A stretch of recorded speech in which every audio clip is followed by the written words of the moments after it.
Over this series of videos, I'll be breaking down the 5 best and the 5 worst episodes from each season of Star Trek Deep Space Nine. If you want to hear our thoughts about each and every episode, check out the link to our podcast, which is in the video description below. As I discussed in my video for the worst episodes from Season 1, early DS9 struggled when it tried to do TNG stories with a new cast. TNG was still in the air, it had a cast that had gelled into a dependable level of comfort, and it felt redundant to have another show that covered the same material.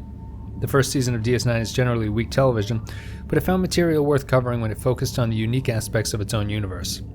By utilizing stories that focused on Bajor, the wormhole, and the Cardassian occupation, DS9 was able to find a path away from TNG, and that path featured the best episodes from the first season. Number 5. Battle Lines. A doctor? How ironic. While Battle Lines has a plot that could have been done by TNG, it focuses on the wormhole and the Bajoran religion enough to separate it from the dreck of Season 1. Featuring Jonathan Banks in a stellar turn as the leader of a group destined to endlessly fight on a planet where death is impossible, Battle Lines is a fairly stock Star Trek morality play. However, it also provides a nice amount of insight into Kira's mental struggles with her role in the Bajoran resistance, and, in a nod towards future serialization, it sends off Kaiopaka, which will enable upcoming stories about the politics of Bajor. Battle Lines is a fun story that is propped up by strong acting and a nod towards the universe of DS9. Number 4. In the Hands of the Prophets. To reject violence as a solution. To join hands with all peoples and begin to trust again. The season finale exposes us to the aforementioned Bajoran politics, and it introduces us to the Vedeks Bareil and Wynn. Once the series decided to abandon the trappings of TNG's storytelling, it landed in a space where the interpersonal conflict of the cast and the guest stars could develop. The Bajoran conflict, though unsubtle, proved to be a good starting point for the show. Bajor, recovering from a horrific occupation, seeks recovery through its faith. The importance of the religious infrastructure and its hold on the people of the planet is demonstrated through debates of fundamentalism versus secularism. While it might not be subtle in its nod to the issue of religion in schools, In the Hands of the Prophets is a good step forward for the series that had been struggling to find a reason to exist. Number 3. Emissary. I see her like this. Every time I close my eyes.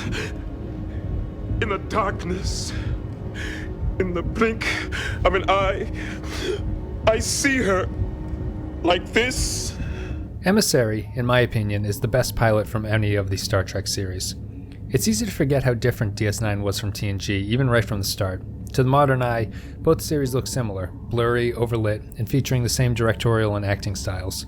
However, in contrast to TNG's boundless optimism, DS9 featured a depressed commander, a dark and angular alien space station, and a ragtag crew thrown together in a remote sector of the universe. One of Sisko's first acts is to disrespect the beloved Captain Picard. It's the show's deliberate and surprising attempt to distance itself from its predecessor.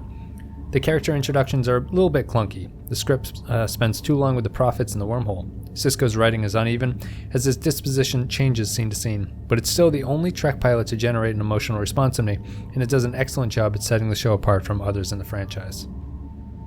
Number 2. Progress. Well, what do they call you, dear? I'm Major Kira. I'm in charge of evacuating all... Your given name. Nerys.